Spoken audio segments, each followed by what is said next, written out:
Oui, Monsieur le Président, quelques remarques très rapides. Si j'en crois vos récentes déclarations, vous avez découvert qu'il y avait un petit problème de logement dans la métropole. On ne peut que s'en réjouir. Problème de logement pour les classes moyennes et pour les familles. Et les solutions que vous proposez, comme l'OFS, sont des solutions pour lesquelles j'avais eu l'occasion de prendre position et d'y expliquer, même si le plus bel exemple français est celui de Lille, d'expliquer que nous pouvions y être totalement favorables. J'aurais tendance à dire pour vos positions de ce week-end, Monsieur le Président, que mieux vaut tard que jamais. Sur l'avenant qui nous est soumis, effectivement, je rejoins M. Millet et Mme David. Je rejoins ces deux... pardon. Guillemot, excusez-moi. Je rejoins sur plusieurs points. D'une part, le manque d'information.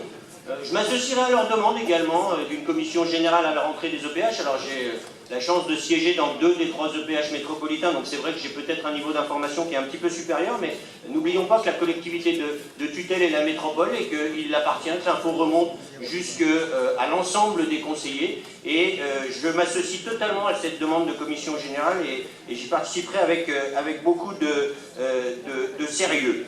Sur l'avenant en question, 2 remarques rapides, pas tant sur l'avenant que sur le bilan qui nous a été présenté en commission. Le bilan présentait 2 volets, un volet neuf, un volet rénovation. Sur le volet neuf, j'ai eu l'occasion de le dire plusieurs fois, on est plus dans le quantitatif que dans le qualitatif. Il faut afficher un nombre de logements produits, toujours plus, toujours mieux, et ce chiffre reviendra, on le sait. Et là-dessus, il est plutôt respecté, donc il n'y a rien à dire. Moi, ce qui me gêne le plus, c'est le bilan de la rénovation. Les objectifs ne sont pas remplis, et ils ne sont pas remplis pas de 10%, de plus de la moitié. Et à un moment, ça pose quand même un vrai problème, parce que ne pas entretenir le patrimoine à la hauteur de ce qui a été prévu, c'est repousser le problème à plus loin.